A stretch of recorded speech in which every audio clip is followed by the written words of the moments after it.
received a bigger message from Jagannath Puri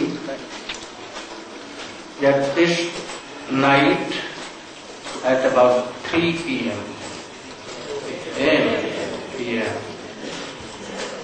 Param Pujyapad Bhakti Pramod Puri Maharaj has entered in Aprakat Leela. We are feeling very separation for him. We, all the members of Gaudiya Vedanta Samiti, we are feeling so much separation for him. And we are waiting for from them there that what they will do, and if we will have time, we will participate in his Viraha also. From very early, so many years, from 1946, myself 70, and he, Uttapasa Vikram Maharaj, from more, he was in his association. Param Pujyapad Puri Maharaj was in Gaudiya Vedanta Samiti with our Gurudev. So I request him to tell 2 words for this, and then other speakers will also speak something.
Bhakti Pramod Puri Goswami Maharaj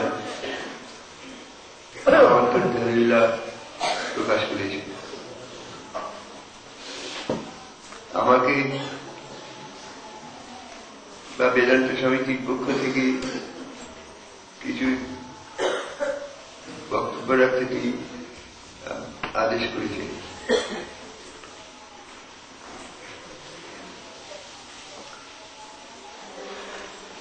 কিন্তু মাতৃষ মায়াবদ্ধ যুগে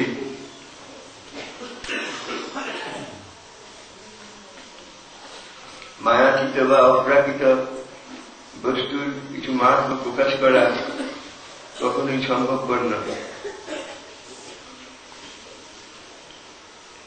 সমভাবাপন্ন না হলে কখনো তার মাহাত্ম্য অনুভব করা যায় না। আমি মায়াবদ্ধ, সুতরাং মায়ামুক্ত বা নিত্যসিদ্ধ বৈষ্ণবগণের যে গুণ তা কখনো বর্ণনা করা আমার সম্ভব হতে পারে না। আমার যে কিছু বক্তব্য সেটি শ্রদ্ধার উপরে আরো সিদ্ধ ছাড়া আর কিছু হয় না। অনুভবের দ্বারা সিদ্ধ সেটা কখনোই হতে পারে না। তিনি নিত্যলীলায় প্রবেশ করেছেন, এটা আমরা শ্রদ্ধা সহকারী এবং সাধারণত আমাদের বৈষ্ণবগণের বিচারকে শ্রদ্ধাযুক্ত হয়ে আমরা বলি। কিন্তু নিত্যলীলা বলতে কি ব্যাপার সেটা আমার অনুভব নাই, এবং তিনি সেই নিত্যলীলায় কিভাবে প্রবেশ করেছেন সেটাও আমি সম্পূর্ণরূপে বর্ণনা করতে অক্ষম। তবে আমাদের ভাগ্য বলি মনে করি যে তিনি নিত্যলীলায় প্রবেশ করে আমাদের মঙ্গল বিধান করেছেন। বৈষ্ণবগণ এই জগতে আগমন করেন, তাদের আমরা প্রকৃত রূপে বুঝতে পারি না। আমাদের বুঝবার শক্তি যদি থাকত তাহলে সেই রূপভাবে তত্ত্বের সম্ভব গুণাগুণ প্রকাশ করা সম্ভবপর হতো। কিন্তু বদ্ধ জীব সেই প্রকার কোন যোগ্যতা রাখে না বলেই তাকে আরো শ্রদ্ধা যুক্ত হয়ে সেই সমস্ত ব্যাপারে অংশগ্রহণ করতে হয়। শ্রীল ভক্তিপ্রমোদ পুরী গোস্বামী মহারাজ আমার গুরু মহারাজের অত্যন্ত নিকটতর ছিলেন। গুরু মহারাজকে তিনি গুরুতুল্য শ্রদ্ধা ভক্তি করতেন এবং তাঁর অনুগত হয়ে তিনি অধিকাংশ দিন অতিবাহিত করেছেন এবং তাঁর আদেশ নির্দেশকে সর্বদাই তিনি পালন করবার চেষ্টা করেছেন। এটা আমরা তার আচরণের ভিতরে দেখেছি। যদিও তারা উভয় একই গুরু শিষ্য রূপে গুরু ভ্রাতা রূপে পরিচিত, তথাপি গুরু ভ্রাতার প্রতি সাধারণ গুরু ভ্রাতার ন্যায় ব্যবহার তিনি করতেন না। তাকে গুরুতুল্য বলেই তিনি সর্বদাই আচরণ করে দেখিয়েছেন। সুতরাং তিনি আমাদের পরম পূজ্যপাদ তত্ত্ব এবং আমাদের পরম মঙ্গলকারী।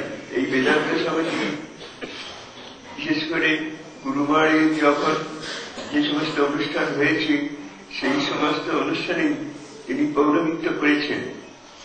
তার বিগ্রহ প্রতিষ্ঠা সর্বদাই গুরু মহারাজ আদর করে গ্রহণ করেছেন।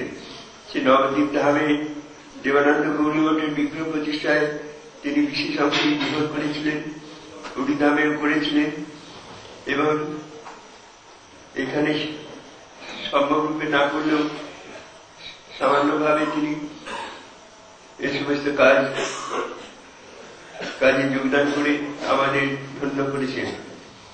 আমরা তার অধিবক্তা চরিত্র সম্বন্ধে বিশেষ কিছু বর্ণনা করবার ক্ষমতা রাখি না, তবে তিনি গৌড়ীয় পত্রিকার একজন দক্ষ প্রকাশক ছিলেন।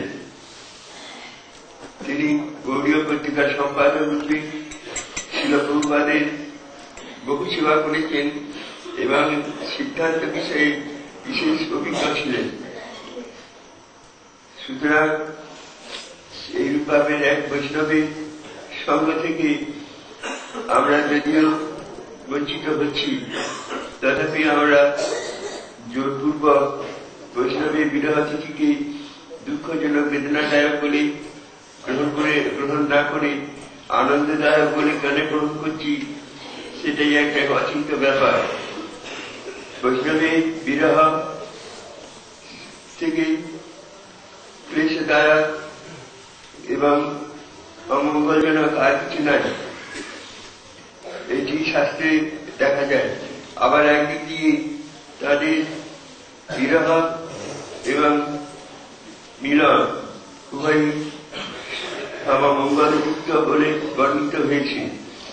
সুতরাং আমরা এই সমস্ত ব্যাপারে সম্ভব উপলব্ধি না রাখলেও আশা করি তাঁর সময় আমাদের প্রতি দৃষ্টি রেখে সর্বদা আমাদের কল্যাণ বিধান করবেন। বাঞ্ছা কল্পতরু উপস্থিতি বা সিন্ধু ভয়েই রয়েছে।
Just now we have received the news that from Shraddhe Pujpa Srila Bhaktivinoda Pramod Puri Maharaj has entered into Aprakat Leela.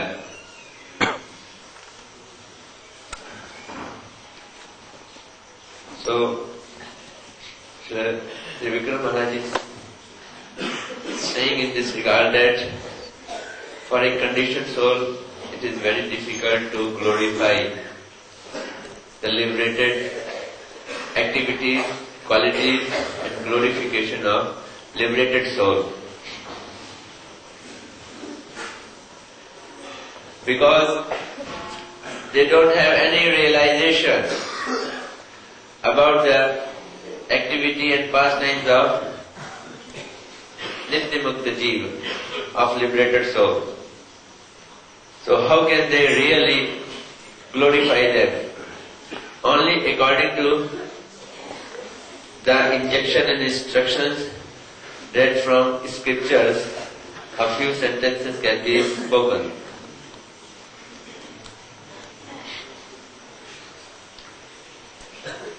A liberated soul enters into eternal pastimes. How does it happen?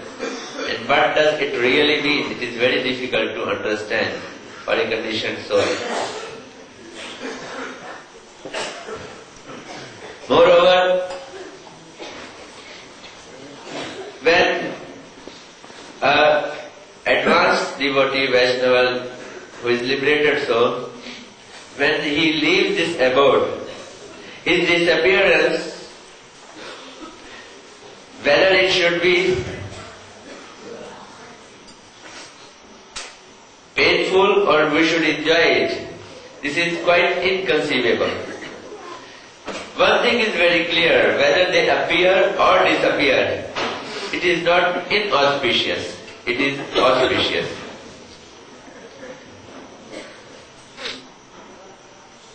Maharaj is saying that Srila Puri Maharaj, he had very close association with our Vedanta Samiti, and he was very close to Param Gurudev also. Rather, he used to, though he was his god brother, but he used to consider him, that is to our Param Gurudev, as his Shiksha Guru. And in our Gaudiya Vedanta Samiti, so many functions like Vigraha Pratishtha at Devanand Gaudiya Math in Navdeep, he has taken very active part, and he has done Adhisthana of Vigraha at Navdeep and Puri. Maharaj is saying that he was very close to him, so to know that he has left is quite painful, and our Vedanta Samiti is having quite big concern for it. Gaur Premanande.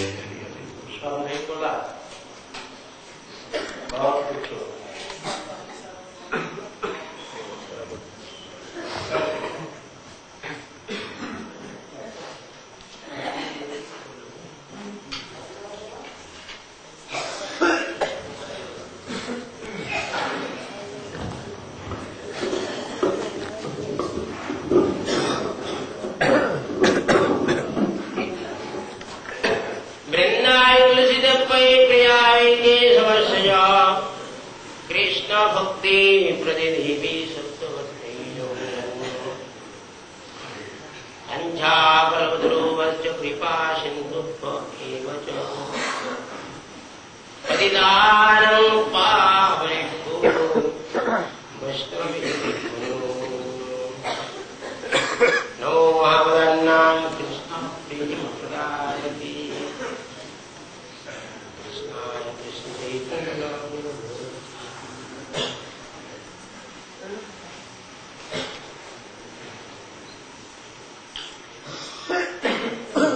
I offer my innumerable obeisances to my divine master, Paramatma Nitya Prishta. Om Vishwada Stotra Jajam Pragyan, Yesha Vishwami Maharaj, first of all, and then Param Pujyavad, Bhakti Vijayendra Singh Goswami Maharaj, Bhakti Prabhu Puri Goswami Maharaj, Param Pujyavad, Parivraj Vajapati Singh Bhakti Vedanta Goswami Maharaj, Vedanta Maharaj, Vishnu Maharaj, Krishna Prabhu, and all other my God brothers and Vaishnavas.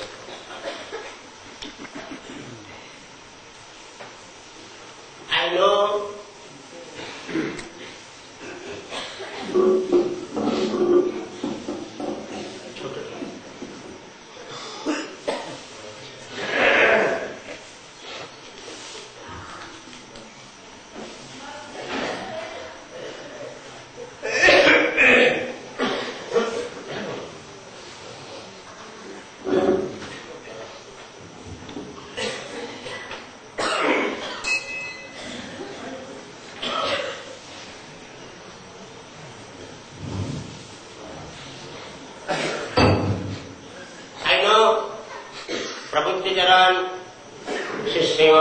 Bhakti Pramod Puri Goswami Maharaj during long period.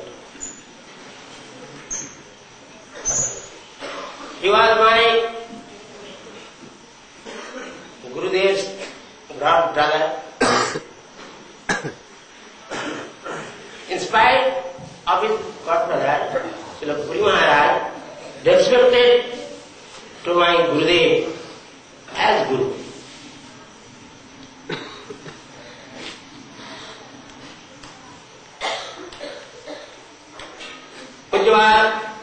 Puri Maharaj used to come. See, Devananda Gaudiya and Navadvip often to meet my Gurudev. He was with him in Chuchura for so many years. And Kinsura also.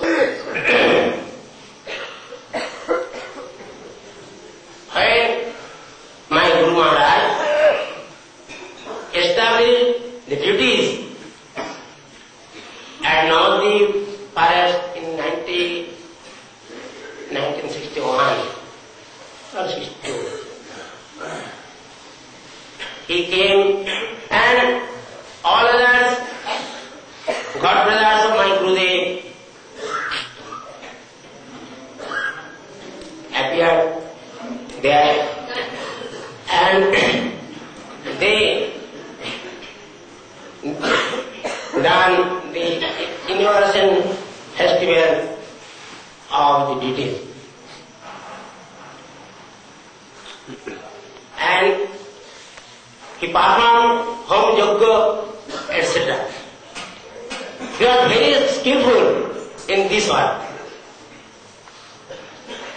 He used to openly polish the word in various modes of the Gaudiya mission. At the time of Srila Prabhupada Saraswati Thakur, he gave service of Brihad Mridanga Patrika, Gaudiya Patrika, daily Nadia Prakash, and weekly Gaudiya Patrika. In this matter, he was very skillful. And he edited so many books, and he edited the Chaitanya Vani, which is publishing from Chaitanya Gaudiya Math. He edited that Chaitanya Vani during long period.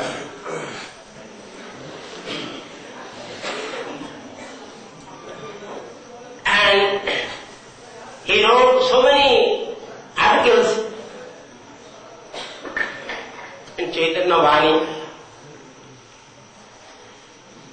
I saw him as a truly Vaishnava.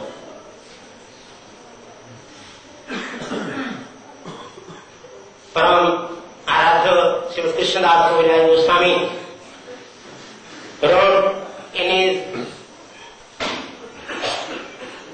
nectar books in Chaitanya Charitamrita the significance of the Vaishnavas, the symptoms of Vaishnava, Kripalu, Apritadra, Sattasar, Sama, Nimbal, Vadana, Mridu, Suchi Akinjana, Sarva Pakara, Santa Krishna Kasana, all others, the significance of Vaishnava. I saw him in your life. You are very simple-minded and very noble and very soft, very, very soft. He affectionated me and all others. He who used to go in his lotus feet is very affectionate. Really, Krishna. I often used to go to Mayapur when he established one. He very affectionate. Everybody.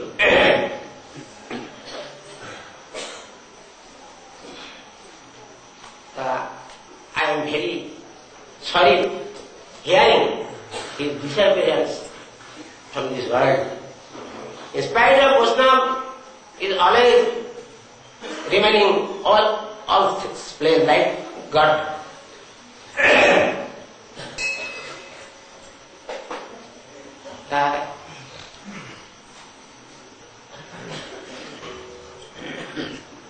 Vaishnava remaining everywhere, every time like God.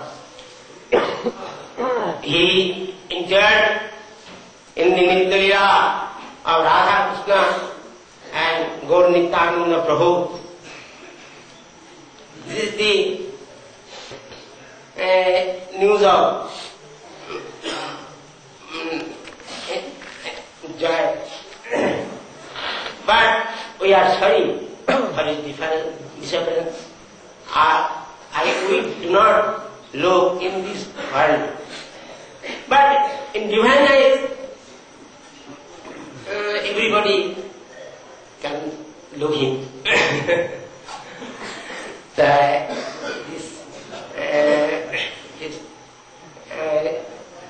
In hearing this his desires, I am very sorry.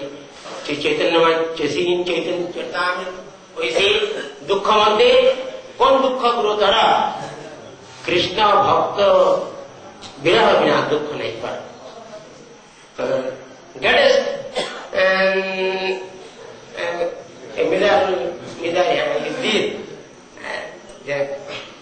Krishna भक्त विरह.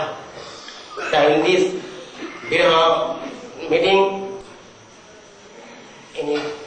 I am having innumerable visions and begging his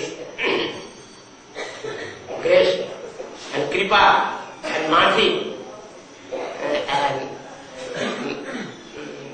kind. So, and all others Vaishnavas, to having my sense of all other Vaishnavas, praying his grace in our finishing.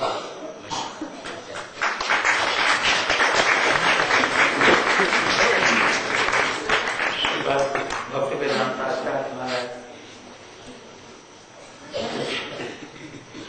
बोलते हुए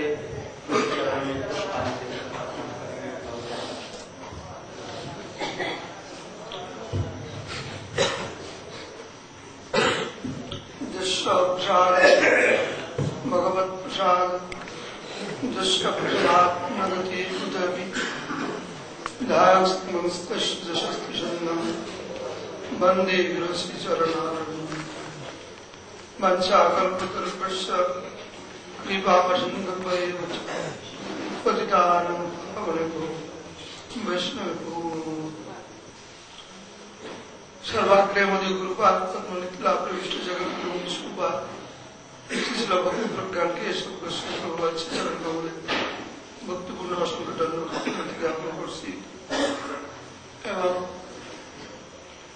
परम पूज्यपाद श्री नारायण महाराज তীব্র महाराज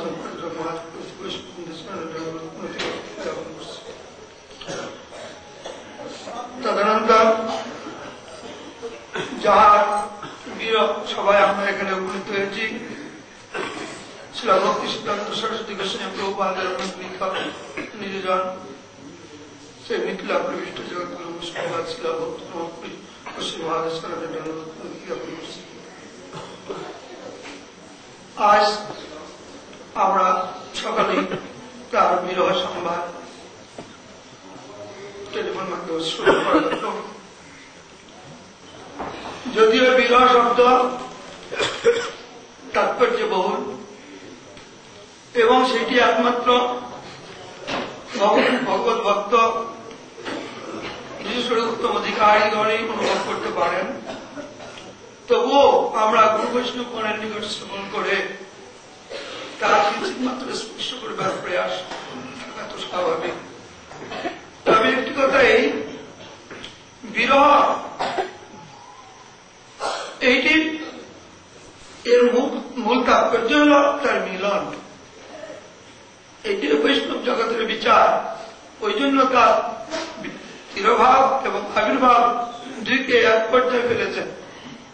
কিন্তু জনজগতের যখন বিচার করা হয় তখন তো আমাদের বিচ্ছেদ আসাটা স্বাভাবিক. কারণ আমরা এই জগতে আমাদের জলদৃষ্টি দ্বারা তাকে দেখতে পাবো না. সুতরাং এই দুঃখ বা এই বেদনা এটা তো থাকা স্বাভাবিক.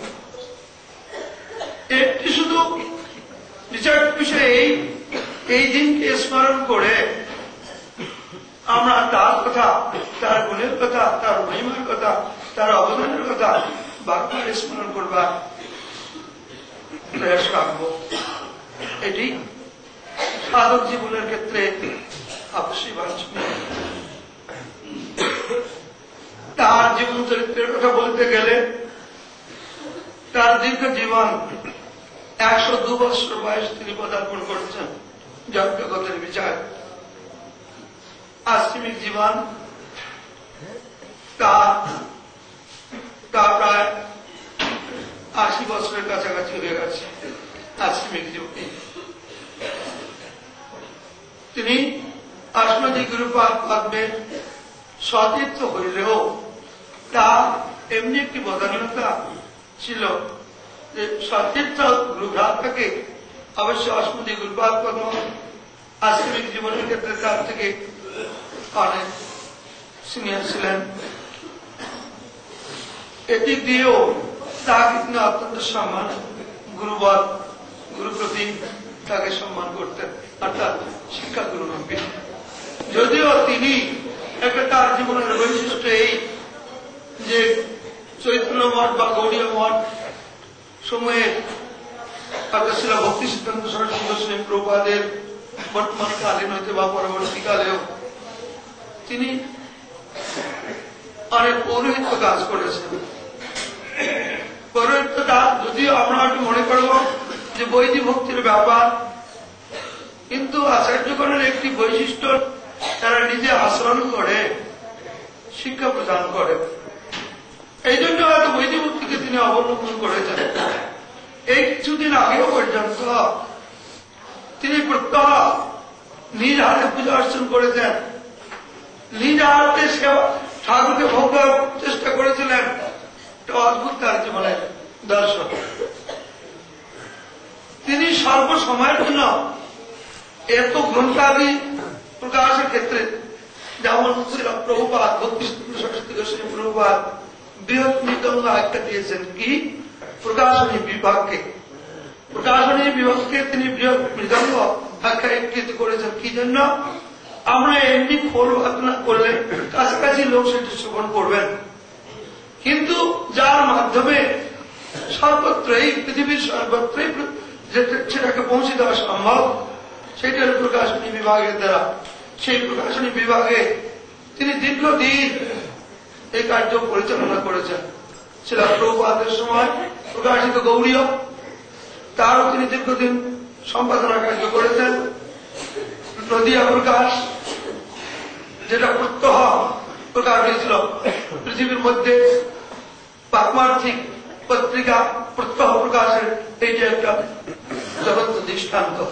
এরকম আর আমরা দৃষ্টান্ত দেখতে পাই না। ছিল ভক্তি সিদ্ধান্ত সরস্বতী গোস্বামী প্রভুপাদের সময় নদিয়া প্রকাশ রূপে একটি পত্রিকা প্রকাশিত হতো, তারও তিনি সম্পাদনা কার্য দীর্ঘদিন ধরে করেছেন। এদের ব্যতীত তিনি চৈতন্য গৌড়ীয় মঠের প্রতিষ্ঠাতা শ্রীমৎ ভক্তি দ্বৈত মাহাতো গোস্বামী মহারাজ সতীর্থ। তিনি তো প্রথম ভজন করবেন, কিছু করবেন না, মঠ মন্দির করবেন না, এটাই ছিল তার ইচ্ছা।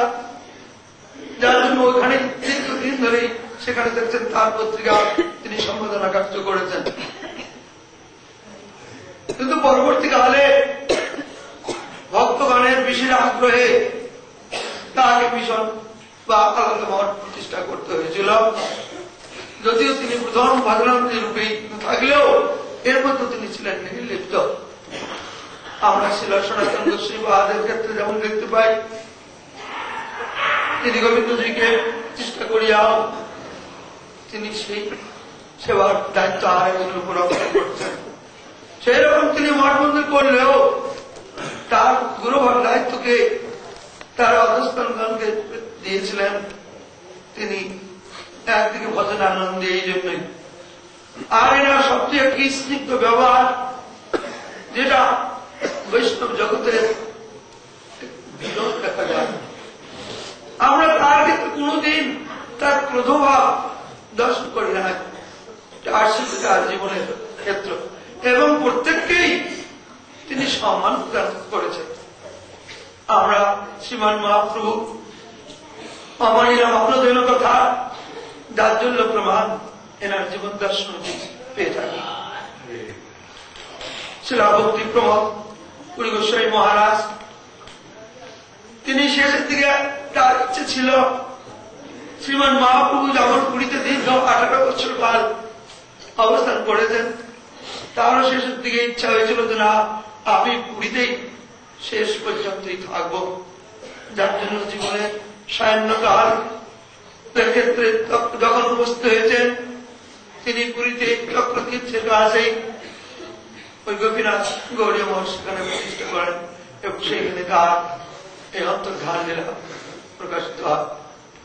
তার অন্তর্ধানে একে একে আমরা এই যে অনুভব করছি, শিলা ভক্তি সিদ্ধান্ত গোস্বামী প্রভুপাদের যারা নির্জন, তারা একে একেই যে অস্মিত হতে চলেছে। আর এই বললে চলে, খুব সীমিত অবস্থা। আমরা যখনই একদম হারাচ্ছি, তখনই মনে হচ্ছে একটি করে আমরা জ্যোতিষকে হারিয়ে ফেলছি। আমাদের দৃষ্টির অন্তরালে চলে যাওয়ার সঙ্গে সঙ্গে যত অন্ধকারাচ্ছন্ন নেমে আসছে, এই অন্ধকারাচ্ছন্নকে প্রত্যক্ষ করা একমাত্র সম্ভব যখন তাদের অশেষ করুণা রাশি আমাদের সকলের উপর বর্ষিত হবে। যদিও তার করুণা রাশি সকলের প্রতি বর্ষিত রয়েছে, কিন্তু ধারণের অধিকার বা যোগ্যতা আমাদের কজনের হতে পারে। তবুও আমরা তো আশাকে বাদ দিতে পারি। কেন? বৈষ্ণবগণের বৈষ্ণবীর বিচারের ক্ষেত্রে যেমন ধরুন, আমরা অনেক সময় বলি, ভগবানকে বলতে গিয়ে বলা হয় যে তিনি ভক্তাধীন।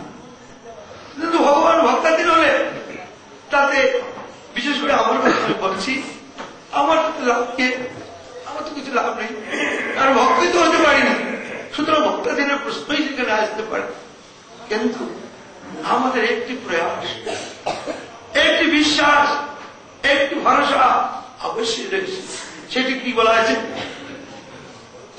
বৈষ্ণবগণের প্রসঙ্গক্রমে বলছেন যে বাঞ্ছা কল্পতরু কৃপা সিন্ধু পতিতানং পাবনে। এই যে পতিতান, পতিতগণকে তিনি পরিত্রাণ করতে পারেন, এই পতিত দীনহীনের প্রতি এই বৈষ্ণবগণের যে করুণা, এটি আমাদের একমাত্র ভরসা। এই ভরসা নিয়েই আমাদের সাধক জীবনের ক্ষেত্রে অগ্রণী হওয়ার প্রয়াস থাকা স্বাভাবিক। তার অন্তর্ধানে আমরা যে অভাব অনুভব করছি বা আরো করব, সেটা অতুলনীয়, সেটা অবর্ণনীয়, সেটা অভুক্ত। সুতরাং অভুক্তের ক্ষেত্রে এইখানে বেদনা ভারাক্রান্ত। কারণ আমরা আমাদের বেদনা ভারাক্রান্ত আসা স্বাভাবিক যে আমরা জগদর্শনের দ্বারা তার আর দর্শন পাবো না। তার হয়তো বাণীগুলি আমরা শ্রবণ করার সুযোগ পাবো, তার বিভিন্ন লেখনের মাধ্যমে। তার এমনকি শেষ পর্যন্ত হাত কাঁপছিল, তবু তিনি নিজ হাতে অনেক কিছু লেখে গিয়েছেন। সেদিক দিয়ে বিচার করলেও আমরা সেটা আশায় প্রকাশিত হইল। আজকে এই বিধ লগ্নে তার শ্রীচরণ কমলের এই প্রার্থনা, তিনি এই অধমের প্রতি হয়তো কৃপা প্রদর্শন করুন, যেন তার ধারণের যোগ্যতা হয়। মঞ্চা কল্পতরু কৃপা সিন্ধু বৈষ্ণব সেটা কৃষ্ণ কৃপা পুষ্পাঞ্জলি প্রদান করেন।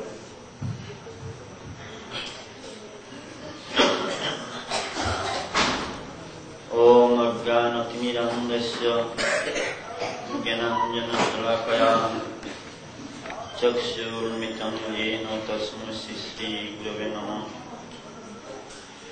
वञ्चाकल्पतरुभ्यश्च कृपा सिन्धुभ्यैव च पतितानां पावनेभ्यो वैष्णवेभ्यो नमः। हरे कृष्ण कृष्ण कृष्ण हरे हरे राम राम सर्वप्रथमे मदीय गुरुपाद पद्म मित्रला विष्णु भक्ति प्रज्ञान केशव गोस्वामी महाराज श्रीचरण कमले আমার সাষ্টাঙ্গ দণ্ডবত প্রণতি জ্ঞাপন করি এবং উপস্থিত মা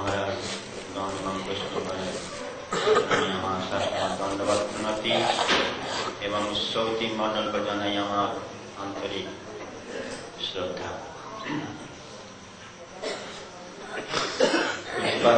মহারাজ আমাকে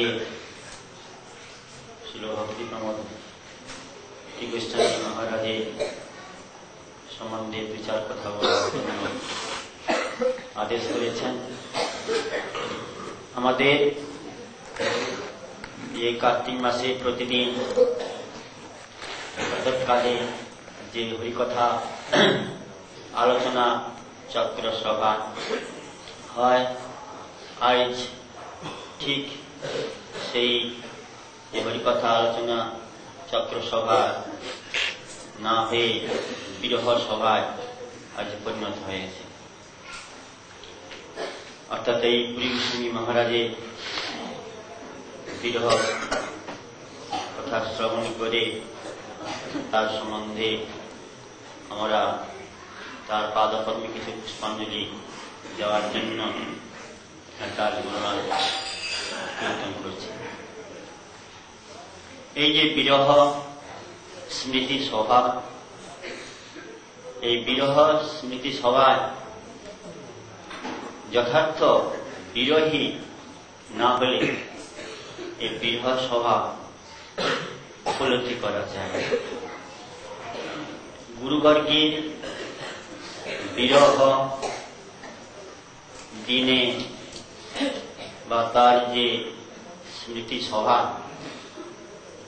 কিভাবে সম্মান করতে হবে সে সম্বন্ধে আমাদের গুরুবর নরোত্তম ঠাকুর পদাঙ্ক অনুসরণে যদি আমরা অবলম্বন করি তাহলে কিছুটা হয়তো সেই বিরহ উপলব্ধি করতে আমরা পারি।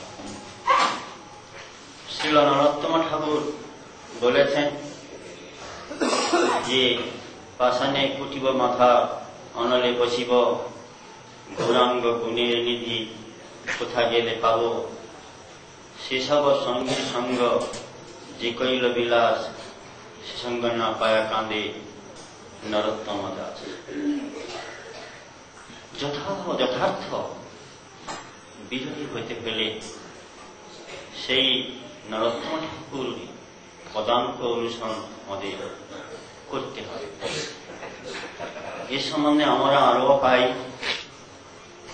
যে স্বরূপ দামোদর আদি যখন বিরহ হয়ে গেল তখন রঘুনাথ দাস গোস্বামী তিনি তার বিরহে কাহাদিগের বিরহে বিরহান্বিত হয়ে তিনি যে সকল কথা তিনি লিখেছেন তার মধ্যে আমরা পাই যে কিরূপ তার উৎকট বিরহ রঘুনাথ দাস গোস্বামী তিনি সেই মহাকষ্টকে শূন্যের ন্যায় দেখছেন এবং গোবর্ধনকে তিনি অজগরের ন্যায় দেখছেন, রাধা কুণ্ডকে ব্যর্থ শূন্যের ন্যায় তিনি দেখছেন এবং তিনি পরিশেষে বলছেন যে এই যদি আমার দেহ দুপথ যদি নাও হয় তাহলেও যেন আমি সেই গোবর্ধনের গুহায় গুহায় বা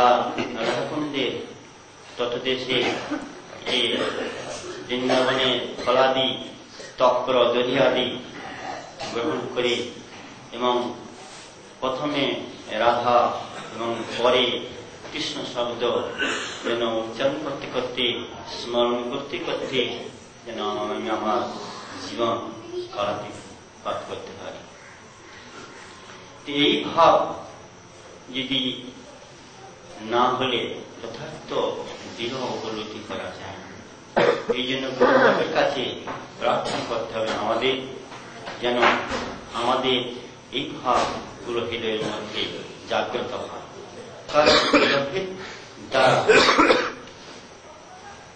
কারণ কৃষ্ণের বস্তু বা পরতত্ত্ব বস্তু সাক্ষাৎ লাভ হয়। বিরহ ছাড়া পরতত্ত্বের সাক্ষাৎকার হয় না। তখনও পর্যন্ত এই যে আমাদের হৃদয়ের মধ্যে যে বিভিন্ন কাজে অনর্থ আদি রয়েছে সেই সকল অনর্থকে দূরীভূত করতে হলে চাই এক বিরহ, বিরহ দ্বারাই সকল অর্থ দূরীভূত হয়ে থাকে। আমাদের এই বিরহ শব্দে বিপ্লব হয় এবং বিরহ শব্দে অভাব হয়। ন্যায়শাস্ত্রে যে 7টি পদার্থ রয়েছে তার মধ্যে বিরহ যে অভাব যেটা বলা আছে, অভাবও একটা পদার্থ। সেই অভাবকে ন্যায়শাস্ত্রে দেখা যায় যে সেখানে বলা হচ্ছে অভাব 2 প্রকারে, এক সংসর্গ অভাব, এক হচ্ছে অনন্য অভাব। অনন্য অভাব হচ্ছে এই যে ঘটে ঘটনাস্থি, পটে ঘটনাস্থি। এই সংসর্গ অভাবকে আবার 3 ভাগে ভাগ করা হয়েছে, প্রাগভাব, ধ্বংসভাব এবং অত্যন্ত ভাব। প্রাগভাব হচ্ছে মৃত্তিকার ঘট নেই, মানে যে বস্তু উৎপত্তির পূর্বাবস্থা পর্যন্ত, এটাকে বলা হচ্ছে প্রাগভাব। আর যেখানে বলা হচ্ছে ধ্বংসভাব, যে পরিস্থিতি উৎপত্তি হয়েছে অর্থাৎ ধ্বংস হয়ে গেল, সেটা ধ্বংসভাব। কুর্মিয়েতে লোমের নেই, এটা বলা হচ্ছে অত্যন্ত অভাব। প্রভাব সম্বন্ধে ন্যায়শাস্ত্রে আর একটা কথা বলা হয় যে সূর্য উদিত হয়েছে কুয়াশায়, এখন 7টা বেজে গেছে, কুয়াশায় আচ্ছন্ন, দেখা যাচ্ছে না, 7টা বাজার পর সূর্য দেখা গেল, বলছে এটা বলা হচ্ছে প্রভাব। পরতত্ত্ব বস্তুর যে সাক্ষাৎকার, এটাকে বলা হচ্ছে প্রভাব। এই বৃহত্তত্ত্ব সম্বন্ধে ন্যায়শাস্ত্রে এই পরতত্ত্ব বস্তুর সাক্ষাৎকারকে, সাক্ষাৎকারের অভাবকে প্রভাব বলা হয়। এই পরতত্ত্ব বস্তুর সাক্ষাৎকারের যে অভাব, এটা অনাদি। অনাদি বলেও এটা অন্ত আছে, কিন্তু ধ্বংসভাব যেটা বলা হয় সেই না, যে ভগবান আমাদেরকে যে 2 প্রকারের যে পোশাক দিয়েছে, একটা স্থূল শরীর এবং একটা যে সূক্ষ্ম শরীর। এই স্থূল শরীর এবং অনাদি হলেও বলছে অন্ত আছে। সেখানে কর্তব্য সাক্ষাৎকার অনাদি হলেও, অভাবটা অনাদি হলেও সেখানে বলছে অন্ত আছে। এবং এই ধ্বংস যে ভাব, এই ধ্বংসভাবে ভগবান আমাদেরকে 2টি পোশাক দিয়েছে, একটা স্থূল শরীর এবং একটা সূক্ষ্ম শরীর। এই স্থূল শরীর এবং সূক্ষ্ম শরীর পর্যন্ত না ধ্বংস হয়, ততক্ষণ পর্যন্ত সাক্ষাৎ পায় না। তম এবং তন এবং অহং, এই তম অহং যতক্ষণ না দূরীভূত হবে, তখন ওম যে তৎস, সেই তদ্বস্তুর সাক্ষাৎকার হবে না। সেই যে তম এবং অহং, এটা হচ্ছে ধ্বংসভাব করা আছে। অর্থাৎ এই বিরোধের দ্বারাই আমাদের করতে হবে না, সমস্ত অনর্থাদিকে দূরীভূত করার চেষ্টা করতে হবে। যা যতটুকু উৎকট বা বিরহ হৃদয়ে মন্তরে জাগ্রত হবে, তার তত পরিমাণেই সেখানে অনর্থ আস্তে আস্তে দূরীভূত হয়ে গিয়ে সেই ভগবানের সান্নিধ্যে আমরা পৌঁছাতে পারব। আগে যে বলা হয়েছে এই বিরহটা মহামুক্ত বিরহ এবং যে বা মিলন সম্ভব বা যে বিরহ দ্বিতীয় অবিশ্বাস হলেও আমাদের বৈষ্ণব জগতে যে বিরহ তত্ত্ব এবং সাধারণ জগতে যেটাকে দুঃখ বিরহ বলে বলে থাকে, এই দুটির মধ্যে অনেক পার্থক্য রয়েছে। কারণ আমাদের যে বৈষ্ণব জগতের যে বিরহ তত্ত্ব যেটা দেখা যায়, সেই বিরহ তত্ত্বের মধ্যে দেখা যাচ্ছে যখন সাহিত্যে বিরহ দেখা যায়, হ্যাঁ, বা কোনো মহাপুরুষের বিরহ যখন হয়ে থাকে, তখন অন্তরে সেটা আনন্দ, বাইরে দুঃখ। আর যখন মিলন বা সঙ্গ হয়, তখন দেখা যাচ্ছে তা বাহিরে আনন্দ, ভিতরে দুঃখ। জাগতিক যে বিরহ যেটাকে বলা হচ্ছে বা লোকে বলে, তাদের মধ্যে এই ভাব হয় না। কারণ তাদের মধ্যে কোনো কৃষ্ণ কাজের নিত্য সম্বন্ধ নেই, ভক্ত ভগবানের মধ্যে কোনো সম্বন্ধ সেখানে তাদের না থাকার জন্য তাদের এই জিনিসটা তাদের অনুভূতি তাদের হয় না। অতএব এই বিরহ দ্বারাই নিত্য সেই অতত্ত্ব বস্তু কৃষ্ণের সঙ্গে এই মিলন হয়েছে। এই জন্য বৈষ্ণব কবি যেটা বলেছেন, বিরহ আমার ফুল হয়ে ওঠে তাই দিয়ে মালা গাঁথি, ভালোবাসা দিয়ে সাজায়ে বাসর জেগে আজ সারা রাতি।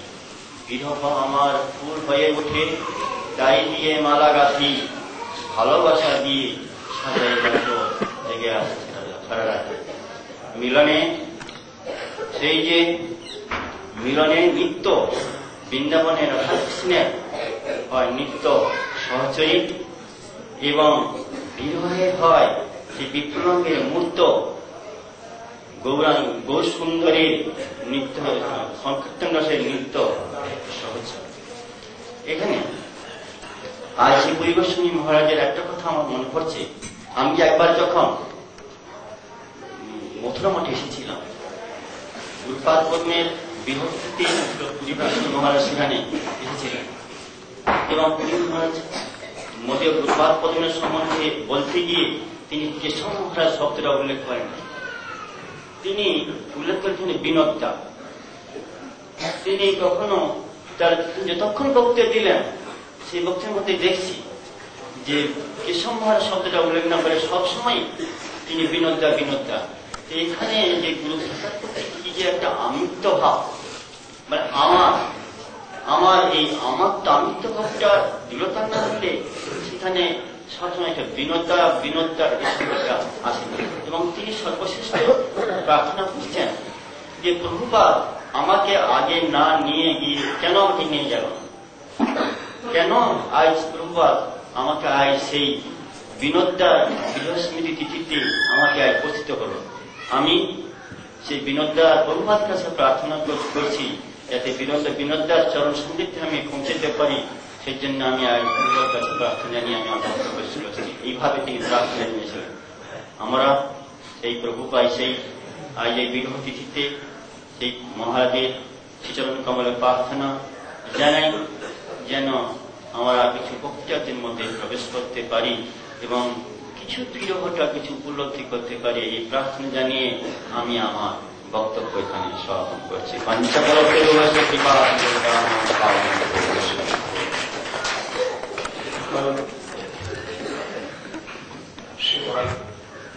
भक्तजन विष्णु महाराज तार आपके संक्षेप रूप से उसको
আজকে ভিডিওটি এই সম্বন্ধে আমার বড় অধিকার নেই, তবে শাস্ত্রে আছে ন প্রবন্ধনম জন্ম বৈষ্ণাংশ বিদ্যুতি ন প্রবন্ধনম জন্ম বৈষ্ণব।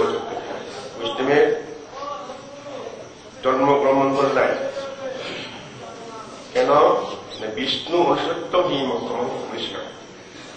বিষ্ণু বলিয়া পণ্ডিতগণ তাহারিকে মুক্তি প্রদান করেন। আজ শ্রী বৈষ্ণব পরম আরাধ্যতম মহারাজ তিনি তত্ত্ব হিসেবে আসেন। বৈষ্ণব তত্ত্ব, তিনি মানুষ নয়, তত্ত্ব বৈষ্ণব তত্ত্ব হিসেবে আসেন। মানুষের মধ্যে বৈষ্ণবের জন্মৃত্যু নাই, সঙ্গে আছেন, সঙ্গে দেন ঠাই।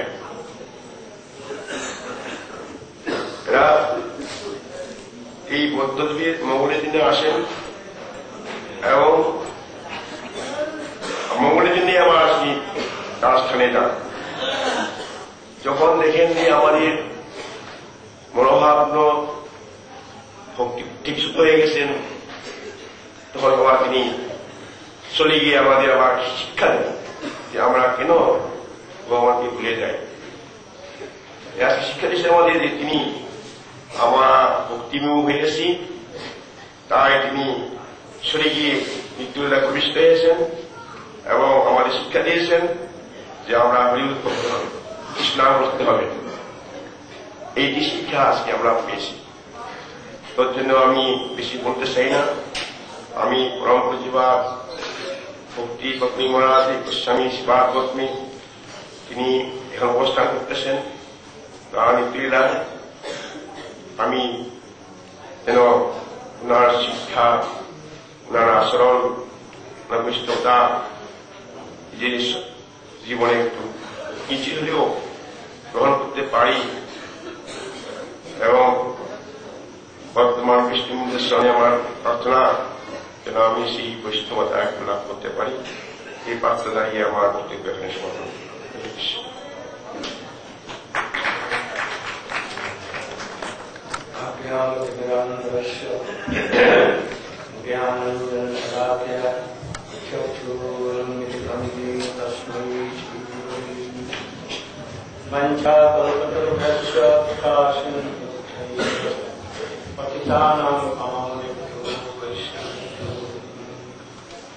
नमो महावतंगाय कृष्ण प्रेमप्रदाय कृष्ण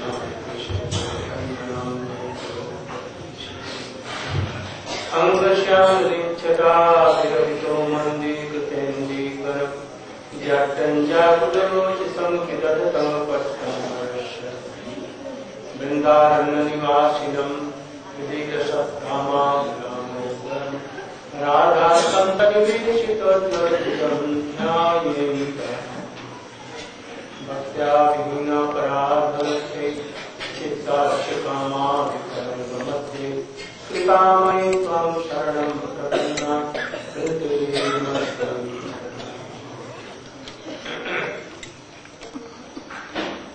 अभी हम लोग विभिन्न वक्ताओं परम पूज्यपाद पूरी गोस्वामी महाराज के समय लोगों ने सुना। परम पूज्यपाद विवेक महाराज ने सूत्र रूप में और बड़े अच्छे ढंग से उनके जीवन का सूत्र और हमारे गुरु जी से संबंध इत्यादि बताया। उन्होंने हमारे गौड़ीय वेदांत समिति की तरफ से ये पुष्पांजलि उन्होंने अर्पित की। बहुत ही सुंदर और सुष्ठु। हम लोग ऐसा व्यक्त नहीं कर सकते। उन्होंने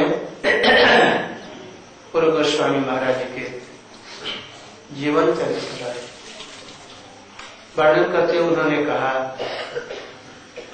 कि यद्यपि ये बहुत ही उच्च कोटि के वैष्णव प्रभुपाद के शिष्यों में से थे, तभी हमारे गुरु महाराज जी का अनुगत्य में बहुत दिनों तक रहे, अंत तक रहे।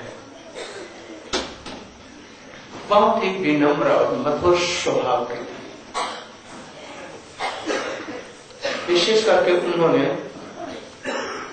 हम लोग के प्रकाशन में भागवत पत्रिका, गौड़ीय पत्रिका के समय बहुत से प्रबंध दिए। गुरु महाराज ने उनको भागवत गौड़ीय पत्रिका में छपवाया और हमने हिंदी में उसका अनुवाद किया।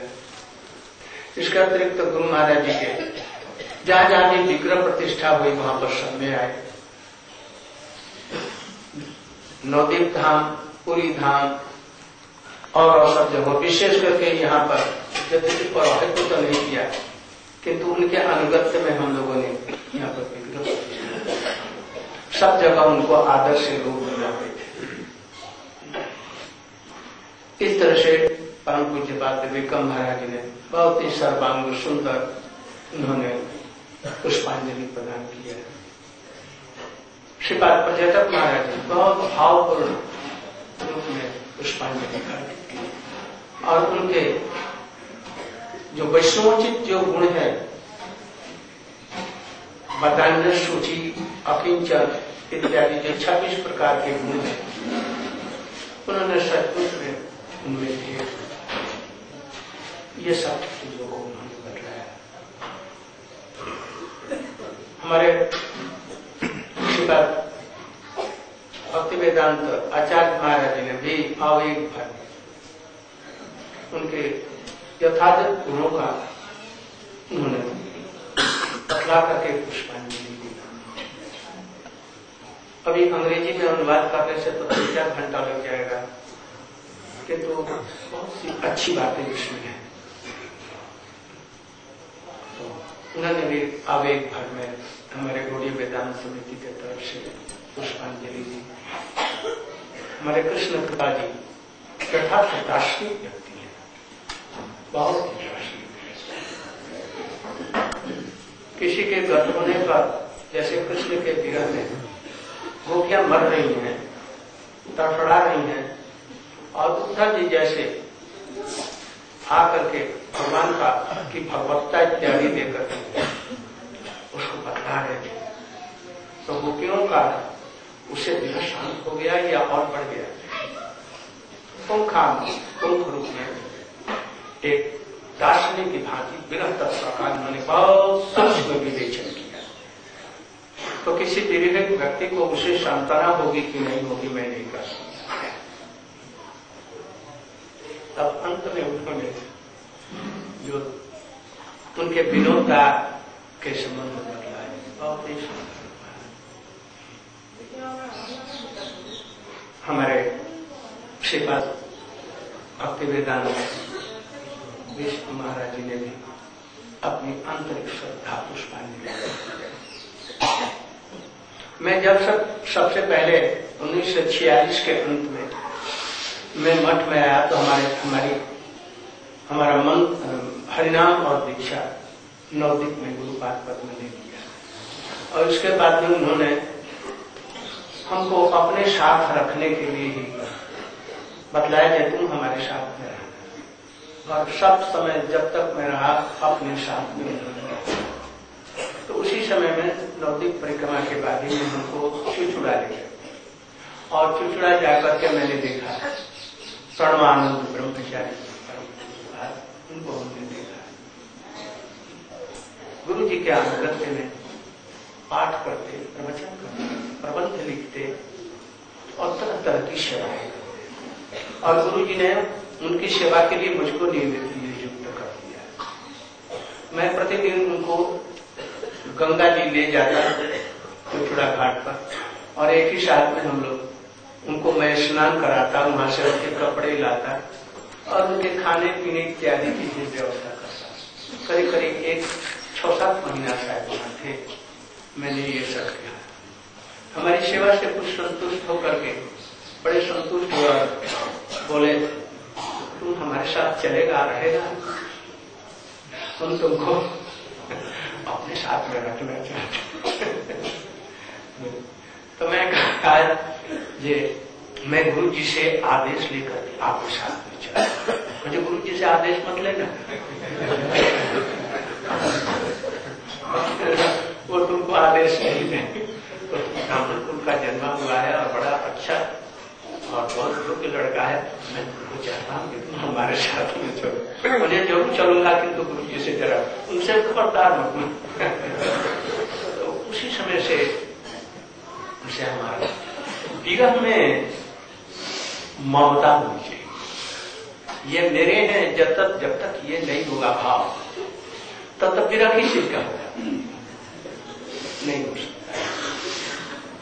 और ये ममता कैसे आएगी? जब उसके द्वारा हम कुछ उपकृत होंगे, अधिक से अधिकतम उसकी ममता उस पर होगी, मैं उनका। इसके बिना ये विरह अनुभूति नहीं होगी। उसी समय में दार्शनिक तत्व इत्यादि आएंगे अधिक से। जैसे उद्धव जी को दार्शनिक तत्व देकर के को समझाया, ममता नहीं है। गोपियों की जैसे कृष्ण के प्रति ममता है, तो विरह का 1 मिनट भी विरह उनसे सहा नहीं जाता। तो जिस वैष्णव के द्वारा, गुरु के द्वारा, शिक्षा गुरु के द्वारा हम कुछ उपकार समझते हैं कि इनके द्वारा हमारे इतना ममता है, तब उस विरह की अनुभूति कुछ कर सकता है, अन्यथा है। गुरुदेव जी से, गुरु जी ने हमारा क्या उपकार किया, हमको क्या दिया। किसी को पैसा दिया, पैसे की अनुभूति, पैसे के लिए वो अंत करेगा जी हाँ गुरु महाराज जी हमको बहुत पैसा, जो आप उनके तकिए के नीचे आता था वो हमको दे देते थे, हाय और कोई नहीं दे। कोई और चीज के लिए अनुभूति विरह करेगा, और जिसको पारमार्थिक ये अनुभूति हुई कि कृष्ण के, राधा कृष्ण की चरणों की सेवा हमें उन्होंने दी। आज रूपानुगत क्या है, उनकी कृपा से हम समझ रहे हैं। हम इधर में हम अग्रसर हो रहे हैं, राधा कृष्ण की, विशेष करके राधा जी की विशेष कृपा के लिए हम लोग आकांक्षा कर रहे हैं। ये अनुभूतियां होने पर तब ये ममत्व भाव आएगा, और तब इनके लिए ये विरह आएगा, अन्यथा ये विरह। इसलिए कुछ कुछ जिनको परम पूज्यपाद पुरी महाराज जी से ममत्व कुछ इस विषय में हो और उनका उपकार कुछ उपलब्ध हो, तब तो वो विरह की अनुभूति कर सकता है, अन्यथा हम शब्दों में कुछ व्यक्त कर सकते हैं। पुरी महाराज जी के स्मरण में हमने देखा, जैसे कृष्ण के पिता जी ने कहा, वो कभी भक्ति प्रज्ञान केशव गोस्वामी महाराज जी, केशव भी नहीं कहते, केशव महाराज नहीं कहते। सब समय हमने देखा प्रारंभ से ही विनोदता विनोदता, मेरे विनोदता ये कहते, ये बहुत अच्छी लगी। और अंत तक यह रहा, जैसे कि लोकवीर सभा में उन्होंने कहा था। और गुरु महाराज की सब प्रकार से उन्होंने सेवा की चेष्टा की। गुरु महाराज जी के साथ सब समय उन्होंने गौड़ीय पत्रिका में और सब चीजों में गुरु महाराज जी का सहयोग किया। जैसे कि महाराज जी ने बतलाया, जहां जहां जब विग्रह प्रतिष्ठा हुई, जहां जहां गुरु महाराज जी कभी कभी उनको हमारे कार्तिक महीने में जो परिक्रमा इत्यादि होगी उनमें भी उनको साथ किया। बहुत ही गहरा उन लोगों के साथ में संबंध था। तभी गुरु महाराज जी को वो अपना पूज्य समझते थे। इस तरह से पुरी महाराज जी में हमने देखा बड़े उदार थे।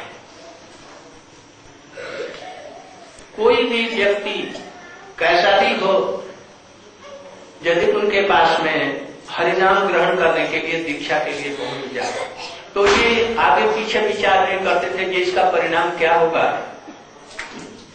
और करना चाहिए कि नहीं, भूल जाते और उसके बातों में पढ़ करके उसको हरिनाम दीक्षा देते। यहां तक कि संन्यास के लिए यदि उनके पास में पहुंच जाता कोई, जैसा भी आदमी हो, किसी को लौटाते हुए मैं आज तक नहीं देखा जो किसी को लौटा दिया। कोई इसको अच्छा माने या बुरा के तू करते थे मुझे ऐसा किसी को संन्यास में, चाहे वो कैसा भी व्यक्ति हो, कुछ भी नहीं जानता हो, कोई तत्व ज्ञान हो नहीं हो, जहाँ हो ज्ञान महाराज जी आप कृपा करके, मैं गौड़ीय वेदांत समिति का हूं कि तो मैं ब्राह्मण हूं, मैं किसी वैश्य से या दूसरे से हम संन्यास ले, हम आप ब्राह्मण हैं इसलिए आप संन्यास, बस एक दिन की देरी, कब चाहिए तो आज ही, अब बस बैठ जाओ संन्यास दे दी। बड़े उदार थे उस समय, भूल जाते थे सब, बड़े मृदुभाषी थे। किसी विषय के लिए उनके पास में कोई पहुंच जाए लौटाते नहीं थे, कभी नहीं। यहां तक कि ये वृद्ध होने पर इस्कॉन का हो या कहीं का हो, विदेश का हो, जिसको जानते भी नहीं हो, उनके पास में पहुंच गया और चरणों में निवेदन कर दिया, कि मैं आज से हरि नाम दीक्षा, तो ये नहीं पूछेंगे तुमने कहीं दीक्षा लिया है कि नहीं लिया, ये भी नहीं पूछते थे। बस अनुग्रह करके एकदम अपने हृदय से सब ढालाव रूप में उसकी इच्छा को पूर्ण कर। मैं कहा ये दुर्गुण नहीं कहा, उनका हृदय बड़ा उदार था। यदि वो समझते थे कुछ विचार करके क्या होता है, ऐसे नहीं कुछ जरूर विचार करता बेटा। जिसको समझते थे जैसे हाँ सचमुच में ये इस योग्य नहीं है और उसका दीक्षा उचित नहीं तो दे दिया गया, तो ये हर्ज नहीं है, मैंने इसको खत्म कर दिया। यदि उत्तम अधिकारी यदि ऐसा चाहता है तो वो ये सब के विचार, ये सब वो विचार करता है कि सचमुच में इसका कल्याण कैसे हो। महाराज इस प्रकार के परम उदार मिष्ट भाषी थे। हमने देखा जब मैंने पहले गुरु महाराज जी के आदेश से, निर्देश से और उनकी कृपा से मैंने जैव धर्म को हिंदी में प्रकाशित किया, जब उनके पास में लेकर के मैंने दिया तो बड़े ही प्रसन्न होकर के हजारों आशीर्वाद हुए।